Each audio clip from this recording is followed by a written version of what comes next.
नमस्कार, उत्तराखंड के बुलेटिन में आप सभी का स्वागत है। आप सभी के साथ हाजिर हूं मैं कंचन। शुरुआत कर रहे हैं बुलेटिन की मुख्यमंत्री पुष्कर सिंह धामी की खबर से। तो मुख्यमंत्री पुष्कर सिंह धामी ने आज सचिवालय देहरादून में महिला सुरक्षा एवं राज्यों की कानून व्यवस्था की समीक्षा की। बैठक में यहां पर सभी जिलों के जिलाधिकारी और एसएसपी वीडियो कॉन्फ्रेंसिंग के माध्यम से मौजूद रहे। बैठक में मुख्यमंत्री पुष्कर सिंह धामी ने महिलाओं के प्रति होने वाले अपराधों पर जल्द कार्रवाई के साथ ही सभी थानों में महिला पुलिस अधिकारियों की तैनाती किए जाने समेत कई जरूरी दिशा निर्देश दिए। मुख्यमंत्री पुष्कर सिंह धामी ने यहां पर कई निर्देश दिए हैं। बैठक में मुख्यमंत्री पुष्कर सिंह धामी ने कानून व्यवस्था का उल्लंघन करने वालों के खिलाफ सख्त से सख्त कार्रवाई करने के भी दिशा निर्देश दिए हैं।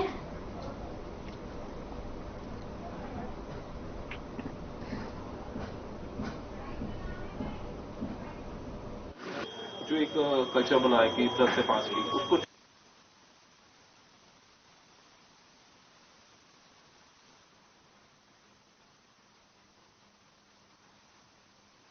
जो कामकाजी महिलाएं हैं उनको सुरक्षित माहौल देने के लिए ये गौरा शक्ति ऐप आज सीएम साहब ने लॉन्च किया। इसमें जो भी कार्यशील महिलाएं हैं, जैसे अभी हम लोगों ने एक डेमो भी दिया था जिसमें हमारे सचिवालय में कार्यरत 2 सेक्शन ऑफिसर्स और 1 समीक्षा अधिकारी, तीनों महिलाएं हैं। उन्होंने सीएम साहब के सामने ऐप को अपने फोन पे डाउनलोड किया और वो गौरा शक्ति वाला बटन दबाया, जिससे उनका रजिस्ट्रेशन हो जाता है ऑटोमेटिकली और उनको एक मैसेज आता है फोन पे जो महिला अपना रजिस्ट्रेशन करा रही है, और वही एक मैसेज जो थाना है, जैसे सचिवालय अगर उनका कार्यस्थल है तो थाना कोतवाली पड़ता है, कोतवाली में जो महिला सब इंस्पेक्टर है उसके फोन पर भी वही मैसेज आएगा कि ये आंचल, गीता और प्रमिला ने अपना रजिस्ट्रेशन करा लिया।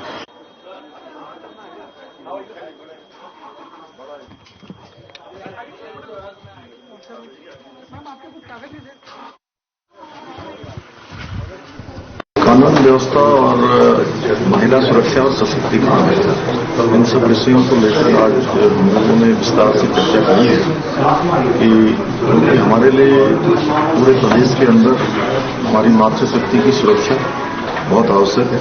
उसको लेकर हमने नियमित रूप से समीक्षा करने का भी जो है आज यहाँ पर तय किया है कि हम नियमित रूप से समीक्षा करेंगे और जितने भी ये यौन हिंसा के मामले हैं, अन्य घरेलू हिंसा के मामले हैं, महिलाओं के साथ दुर्व्यवहार है, उन सभी की अगले 1 महीने के अंदर फिर से समीक्षा करेंगे। सभी जिलाधिकारियों को और पुलिस के अधीक्षकों को यहाँ से सीधे कहा है, और जो हमारे केस बनकर जाते हैं, जो पुलिस जिन पर कार्रवाई करती है, माननीय न्यायालय में जाकर उनकी पैरवी किस प्रकार से हुई है उसकी भी हम लोग नियमित रूप से समीक्षा करेंगे। और उसके गुण दोषों के आधार पर हमारे जो अच्छे काम करने वाले लोग हैं उनको जहां प्रोत्साहित करने का काम करेंगे, और जिनकी जिम्मेदारी हमने लगाई है, जिम्मेदारी जिनकी तय है, अगर उन्होंने ठीक से काम नहीं किया तो उस पर भी कार्रवाई करेंगे।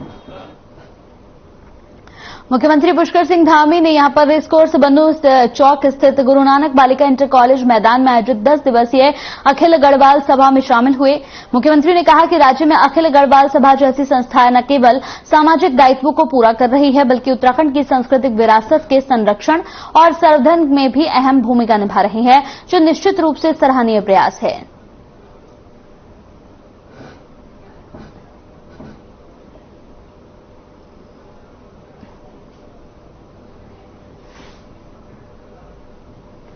मुख्यमंत्री पुष्कर सिंह धामी ने शुक्रवार को सिल्वर सिटी में 7वें देहरादून अंतर्राष्ट्रीय फिल्म फेस्टिवल में प्रतिभाग किया। मुख्यमंत्री ने कहा कि राज्य में बड़ी संख्या में फिल्म निर्माता शूटिंग के लिए उत्तराखंड आ रहे हैं। फिल्म निर्माण के लिए राज्य सरकार द्वारा बेहतर सुविधाएं प्रदान की जा रही हैं। सीएम ने कहा कि प्रदेश में फिल्मकारों के हित में यहां फिल्मांकन की स्वीकृति के लिए ऑनलाइन सुविधा उपलब्ध कराई गई है। अब 1 सप्ताह में यहां फिल्मांकन की स्वीकृति प्रदान की जा रही है। उन्होंने कहा कि उत्तराखंड आने वाले समय में फिल्म मेकर्स का पसंदीदा डेस्टिनेशन बनेगा। उन्होंने कहा कि आने वाले समय में लोग यहां पर ज्यादा से ज्यादा पहुंचेंगे।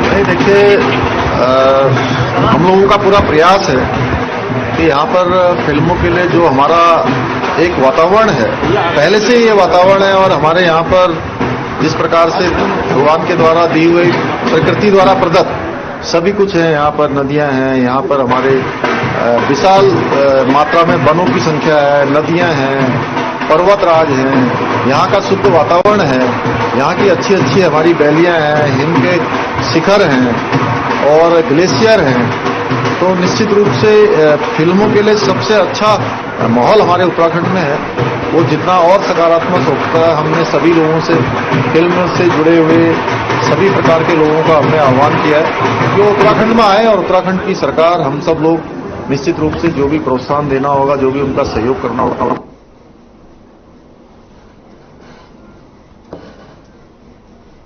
तो वहीं लैंसडाउन तहसील के पटवारी और कानूनगो का यहां पर सेहत प्रमाण पत्र बनवाने को लेकर आवेदनकर्ता के बीच यहां पैसे लेन देन का एक ऑडियो सोशल मीडिया पर काफी ज्यादा वायरल हो रहा है।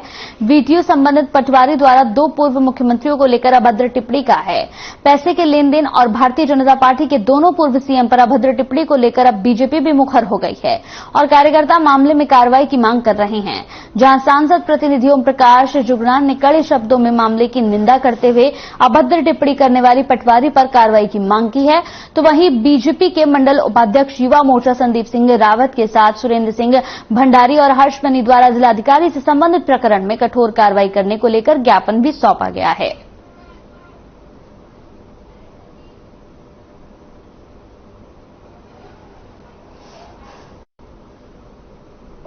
डीएम साहब को ज्ञापन सौंपा है, जिसका मुख्य जो उद्देश्य है वो ये है कि एक लैंसडाउन की पटवारी है और सोशल मीडिया के माध्यम से हमें पता चला है कि उन्होंने किस प्रकार से पूर्व मुख्यमंत्री, जो कि हमारे सम्मानित भाजपा के बड़े कार्यकर्ता भी हैं और इस प्रदेश के सम्मानित मुख्यमंत्री के बतौर तौर पर रहे हैं, माननीय तीरथ सिंह जी और माननीय त्रिवेंद्र जी, तो उन्होंने इस प्रकार का एक अपशब्द बोला है उनके लिए, जो कि कहीं ना कहीं हमारे उत्तराखंड के और हमारे सम्मानित जो भाजपा के वरिष्ठ कार्यकर्ता हैं, हमारे मुख्यमंत्री हैं, उनकी छवि को दुर्मिल करता है। क्रम में जैसे ही ये वीडियो मेरे संज्ञान में आया है, वायरल हो रहा था, तो उस क्रम में हम लोगों ने एसडीएम से जांच रिपोर्ट मांग रखी है और जैसे ही एसडीएम स्तर से इस संबंध में प्रामाणिक रिपोर्ट हमारे पास में उपलब्ध होगी, उसके अकॉर्डिंगली हम लोग एप्रोप्रिएट एक्शन।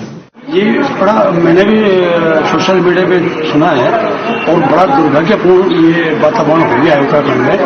इस तरह से अगर ब्यूरोक्रेसी वाले बातें करें, ये अच्छा नहीं है। जनता में क्या मैसेज आ रहा है, ये इन्हें खुद सोचना चाहिए। जिस हिसाब से वो बातें कर रही है अपने प्रदेश के मुखियाओं के लिए, इस तरह की भाषा का प्रयोग करना कोई अच्छी बात नहीं, और उसके ऊपर एक महिला और गधों का शब्दों का प्रयोग करना क्या शोभनीय है।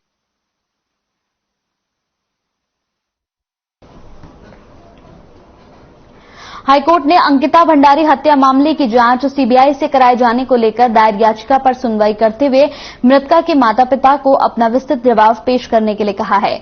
मामले की सुनवाई के लिए कोर्ट ने 18 नवंबर की डेट लगाई है। सुनवाई के दौरान यहां एसआईटी ने अपना जवाब पेश किया। कोर्ट ने जांच अधिकारी से पूछा कि फॉरेंसिक जांच में क्या साक्ष्य मिले हैं, लेकिन जांच अधिकारी कोर्ट को संतुष्ट नहीं कर पाए। मामले के अनुसार अंकिता के परिजन आशुतोष नेगी ने याचिका दायर कर कहा है कि पुलिस और एसआईटी इस मामले के महत्वपूर्ण सबूतों को यहां पर छुपा रही है। एसआईटी ने अब तक अंकिता की यहां पोस्टमार्टम की रिपोर्ट सार्वजनिक नहीं की। जिस दिन उसका शव बरामद हुआ था, उस दिन शाम को उनके परिजनों के बिना अंकिता का कमरा तोड़ दिया। जब अंकिता का मेडिकल हुआ था, पुलिस ने बिना किसी महिला की उपस्थिति में उसका मेडिकल कराया था।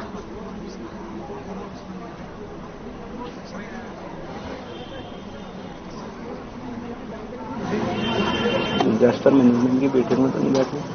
आज ये साफ हो गया है कि कोई भी फॉरेंसिक एविडेंस एसआईटी उसे रिकवर करने में नाकाम रही है। उनके मोबाइल फोन नंबर नहीं रिकवर किए गए हैं। पोस्टमार्टम रिपोर्ट उन्होंने नहीं फाइल करी है, लेकिन अगली तिथि में हम पोस्टमार्टम रिपोर्ट फाइल करेंगे जो अंकिता के माता पिता को सर्व की गई है नेक्स्ट हियरिंग से पहले।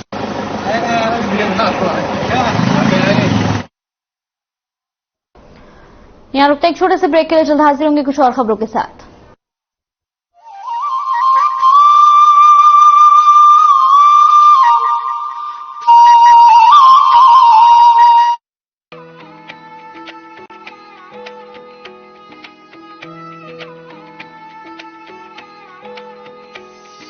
शुभ दिन मंगल फिर ये आया, शुभ दिन मंगल फिर ये आया, उत्सव है त्योहार। उत्तराखंड मेरा बढ़ रहा तेजी से प्रगति की ओर, उत्तराखंड मेरा बढ़ रहा की ओर।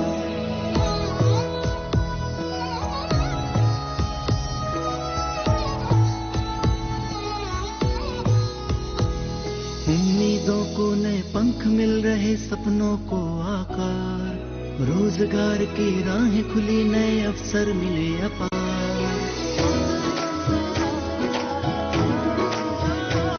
समृद्ध किसान से मान बड़ा हुआ, शिक्षा स्वास्थ्य सुधार, शहरों से है गांव जुड़ रहे, विकास की आए बयार। देवभूमि संपन्न बन रही, आई है अब नई भोर, उत्तराखंड मेरा बढ़ रहा तेजी से प्रगति की ओर। उत्तराखंड मेरा बढ़ रहा तेजी से प्रगति की ओर।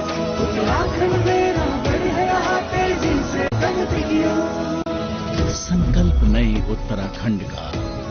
उत्तराखंड राज्य स्थापना दिवस की 22वीं वर्षगांठ पर हार्दिक शुभकामनाएं।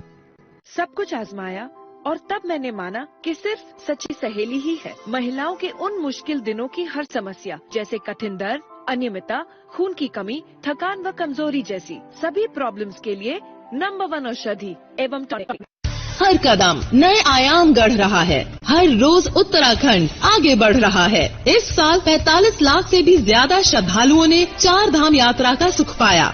विकास एवं पुनर्निर्माण के क्षेत्र में केदारनाथ धाम में 750 करोड़ और बद्रीनाथ धाम में 550 करोड़ रुपए के कार्य चल रहे हैं। रेल, रोड, रोपवे और उड़ान की मदद से यात्राएं और जनजीवन हुआ आसान। 35,000 करोड़ रुपए का निवेश बताता है कि उद्योगों की पहली पसंद बन गया है उत्तराखंड। स्टार्टअप श्रेणी में लीडर बन गया है उत्तराखंड। नंदा गौरा योजना में 82,000 बालिकाओं को 332 करोड़ रुपए का भुगतान व 7 लाख से अधिक घरों में पानी के कनेक्शन से जीवन हुआ आसान। सिर्फ यही नहीं, राज्य लोक सेवा आयोग द्वारा 7,000 पदों पर शीघ्र भर्ती, मल्टी मॉडल कनेक्टिविटी के तहत 1267 करोड़ रुपए की लागत के 9.7 किलोमीटर लंबे गौरी कुंड केदारनाथ रोपवे व 1163 करोड़ रुपए की लागत के 12.40 किलोमीटर लंबे गोविंद घाट हेमकुंड साहब रोपवे का हुआ शिलान्यास। नजीबाबाद अफजलगढ़ बाईपास पर चल रहे कार्य से कुमायूं गढ़वाल की दूरी होगी 20 किलोमीटर कम। बिजली से वंचित गांव का 100% विद्युतीकरण इस बात के साक्षी है कि उत्तराखंड का विकास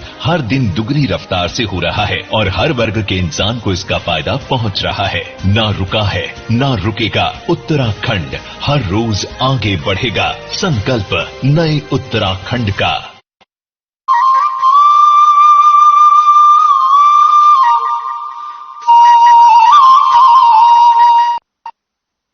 ब्रेक के बाद स्वागत है आपका। तो आज हरिद्वार दौरे पर रहे उत्तराखंड बसपा के नवनियुक्त प्रदेश प्रभारी इमरान मसूद ने यहां मीडिया से बातचीत करते हुए कहा कि आजम खान की बर्बादी में सबसे बड़ा हाथ सपा प्रमुख अखिलेश यादव का है।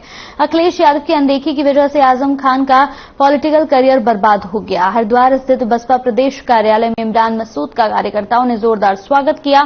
इस दौरान उन्होंने दावा किया कि पार्टी संगठन को मजबूत कर 2027 के विधानसभा चुनावों में उत्तराखंड में बसपा की सरकार बनाने के लिए काम करेंगे।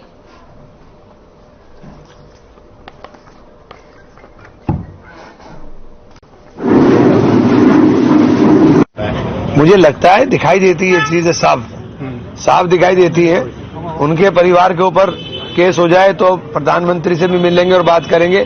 और आजम खान की तबाही और बर्बादी हो गई तो आपकी तरफ से कोई एक्शन नहीं है। आजम साहब को तबाह और बर्बाद करने में सबसे बड़ा हाथ तो उनका ही है। मैं जिम्मेदारी दी थी, उसका निर्वहन करने का काम कर रहे हैं। आए हैं पार्टी को कि पार्टी के अंदर संगठन को मजबूत करें और उत्तराखंड के अंदर हम लोग 2027 के अंदर अपनी सरकार बनाएं। इसी के लिए आज से काम शुरू करें।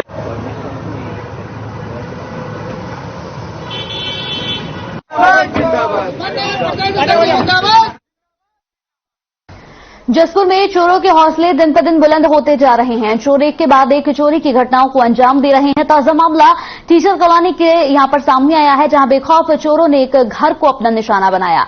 पीड़ित परिवार का कहना है कि हम रिश्तेदारी में गए हुए थे, तभी चोरों ने घर का ताला तोड़कर लाखों का सामान लेकर फरार हो गए। फिलहाल पुलिस ने आरोपियों की तलाश शुरू कर दी है।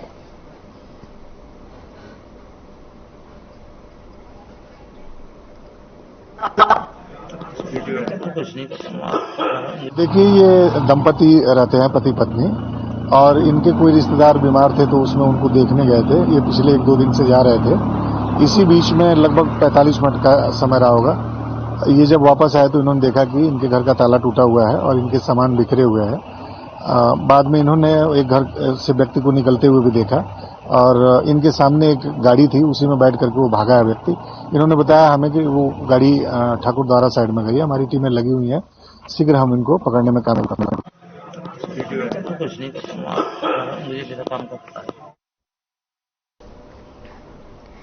मसूरी देहरादून मार्ग पर जिला प्रशासन ने अवैध अतिक्रमण पर सख्ती बरती है। मसूरी एसडीएम के नेतृत्व में यहां एमडीडीए, लोक निर्माण विभाग, नगर पालिका राजस्व विभाग और पुलिस के सहयोग से अवैध अतिक्रमण को चिन्हीकरण किया जा रहा है। इसी कड़ी में एसडीएम सदर नरेश चंद्र दुर्गपाल ने कहा कि अगर रोड के किनारे अतिक्रमण है तो उसे हटाने का कार्य लोक निर्माण विभाग करेगा। जहां बिना नक्शे के यहां मैगी पॉइंट बने हैं उन पर एमडीडीए सीलिंग और ध्वस्तीकरण की कार्रवाई करेगा। वहीं अगर राजस्व विभाग और वन विभाग की भूमि पर अतिक्रमण है तो उनके द्वारा कार्रवाई की जाएगी। एसडीएम मसूरी शैलेंद्र सिंह नेगी ने कहा कि जिलाधिकारी ने बैठक की जिसके तहत यह अभियान शुरू किया गया।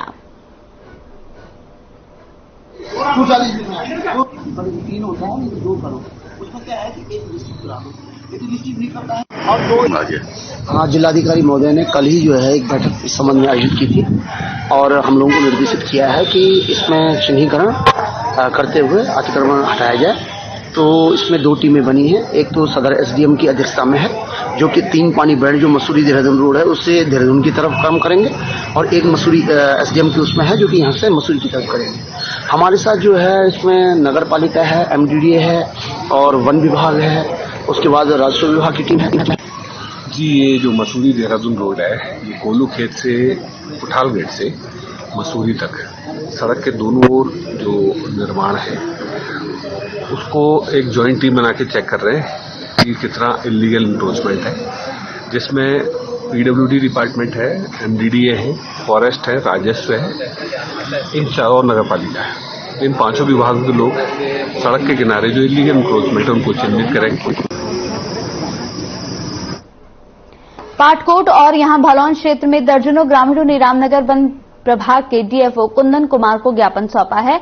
भलौन के ग्राम प्रधान मनमोहन पाठक ने बताया कि रामनगर वन प्रभाग के अंतर्गत बने सीताबनी पर्यटन जोन में यहां जिप्सियों की संख्या ज्यादा है, जिससे इस मार्ग पर जाम लगने के साथ ही ग्रामीणों को काफी परेशानियों का सामना करना पड़ रहा है, तो वहीं स्कूली बच्चों को भी परेशानियां उठानी पड़ती हैं।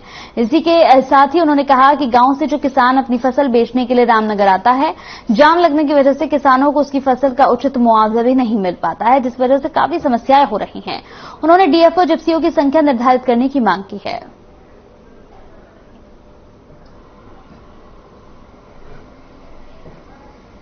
और उसके चक्कर में सर समस्या हमारी ये थी कि यहाँ पर जो है जिप्सियों की आवाजाही हमारे क्षेत्र में काफी थी। रामनगर पाटकोट का जो मोटर मार्ग है उसमें बेताल घाट से लेकर पाटकोट तक की जो है लोगों की आवाजाही है ग्रामीणों की, तो उसमें जो है जिप्सियों की संख्या अनलिमिटेड आती थी। तो हमने डीएफओ साहब के संज्ञान में डाला था कि साहब आप इनकी जो है संख्या सीमित कर दीजिए ताकि लोगों को आवाजाही में दिक्कत न हो, जाम की स्थिति न हो। तो डीएफओ साहब ने हमारा जो है सहयोग किया, उसमें जिप्सियों की संख्या 50 लगभग कर दी। इसको इस बार 1 नवंबर से पर्यटकों के लिए खोला गया है। तो इसमें जो संख्या निर्धारित की गई है कि कुल कितने वाहन प्रवेश करेंगे, इसमें 2-3 दिन पहले कुछ जिप्सी वाहन संचालक आए थे, उनके द्वारा ज्ञापन दिया गया था कि इसमें जो टेढ़ा से भंडार पानी तक की सड़क है उस पे वाहनों की संख्या बढ़ाई जाए और उनको प्रवेश दिया जाए। आज वहां के जो ग्रामीण हैं, वहां के जो स्थानीय जनप्रतिनिधि हैं, उनके द्वारा भी वो लोग भी आए थे और एक ज्ञापन दिया गया है। उनका कहना है कि इस पे जो वो टेढ़ा से भंडार पानी तक कोई भी अतिरिक्त वाहनों को प्रवेश न दिया जाए।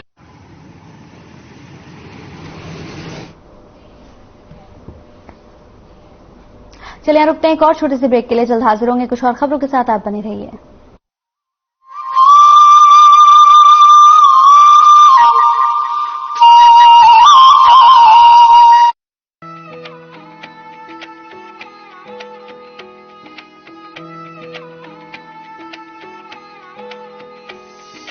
शुभ दिन मंगल फिर ये आया, शुभ दिन मंगल फिर ये आया, उत्सव है चौर।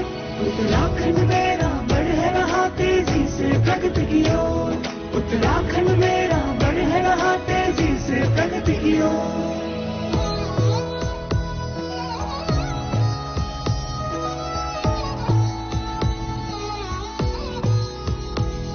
उम्मीदों को नए पंख मिल रहे है सपनों को आकार, रोजगार की राहें खुली, नए अवसर मिले अपार। समृद्ध किसान से मान बढ़ा हुआ, शिक्षा स्वास्थ्य सुधार, शहरों से है गांव जुड़ रहे, विकास की आए बयार। देवभूमि संपन्न बन रही, आई है अब नई भोर। उत्तराखंड मेरा बढ़ रहा तेजी से प्रगति की ओर, उत्तराखंड मेरा बढ़ रहा तेजी से प्रगति की ओर, उत्तराखंड मेरा बढ़ रहा तेजी से प्रगति की ओर। संकल्प नए उत्तराखंड का। उत्तराखंड राज्य स्थापना दिवस की 22वीं वर्षगांठ पर हार्दिक शुभकामनाएं।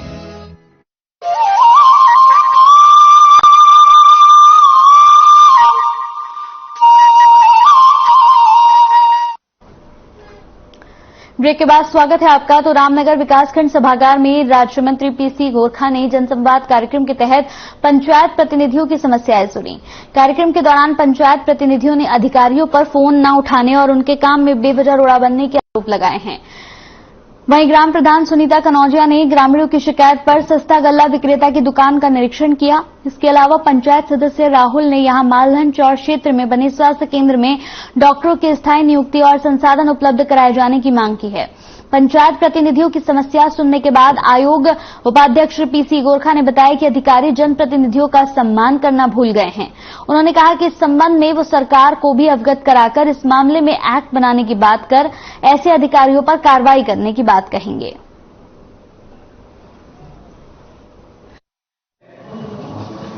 ये चूंकि एक प्रकरण जो शेड्यूल कास्ट के प्रधान का आया है वो काफी गंभीर है।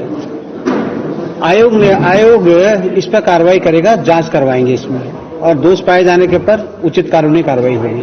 सर, अधिकारी की लगातार लापरवाही सामने आई है, देख लो कि काम नहीं हो रहे, फोन पंचायत प्रतिनिधि को नहीं उठा रहे, तो लगातार बैठकों से अधिकारी गायब रहते हैं, तो किस प्रकार की आयोग कार्रवाई करेंगे? क्योंकि अभी एक सिस्टम इस तरह का बना दिया है अधिकारियों ने कि वो हमारे ग्राम पंचायत स्तर के, ब्लॉक स्तर के जनप्रतिनिधियों का आदर और सम्मान करना लगभग भूल जैसा गए। तो रुद्रपुर पुलिस ने यहां पर कूट रचित फर्जी मार्कशीट, डिग्री, माइग्रेशन सर्टिफिकेट बनाने वाले गिरोह का खुलासा किया है। ये गिरोह कई विश्वविद्यालयों के फर्जी प्रमाण पत्र यहां पर बनाकर युवाओं को विदेश भेजने का काम भी करता था। पुलिस ने गिरोह के 2 सदस्यों को गिरफ्तार कर लिया है, जबकि गिरोह के मुख्य सरगना सहित 3 आरोपी फरार हैं।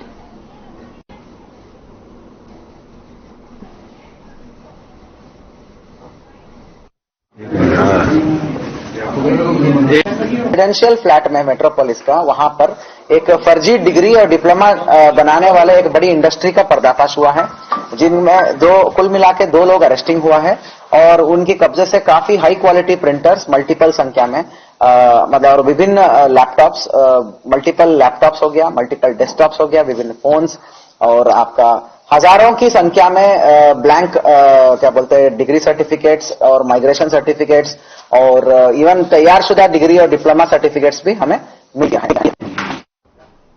भारतीय किसान यूनियन रोड के राष्ट्रीय अध्यक्ष पदम सिंह रोड ने यहां भगवानपुर तहसील पहुंचकर प्रदेश सरकार के नाम एक ज्ञापन सौंपा। यहां पदम सिंह रोड ने बताया कि किसानों की मूलभूत समस्याओं पर सरकार बिल्कुल ध्यान नहीं दे रही है। बिजली के बिलों से लेकर यहां चकबंदी के अधिकारियों की उपेक्षाओं का शिकार यहां पर उन्हें होना पड़ता है, लेकिन सरकार किसानों की इन तमाम बड़ी समस्याओं को लेकर बिल्कुल गंभीर नहीं है।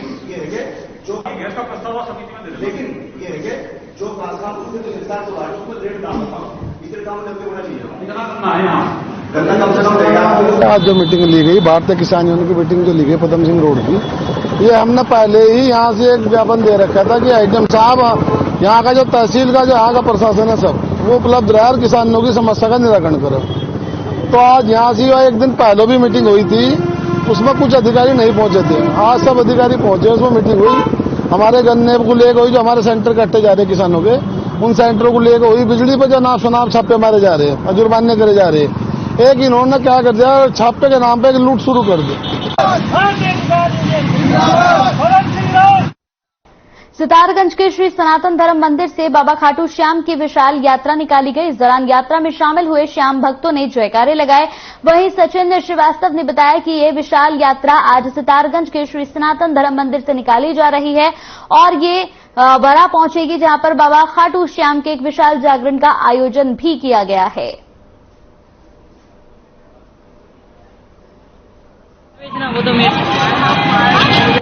जय श्री राम। ये निशान यात्रा जो बड़ा में भव्य आज प्रथम संकीर्तन होने जा रहा है, जिसमें बरेली से राम और श्याम जी, मुरादाबाद से शिल्पी कौशिक जी और उत्तर से बड़े भाई अमन सावरिया जी पधार रहे हैं। और ये श्याम जन्मोत्सव के उपलक्ष्य में बड़ा वासियों ने, समस्त प्रेमियों ने प्रथम श्याम संकीर्तन।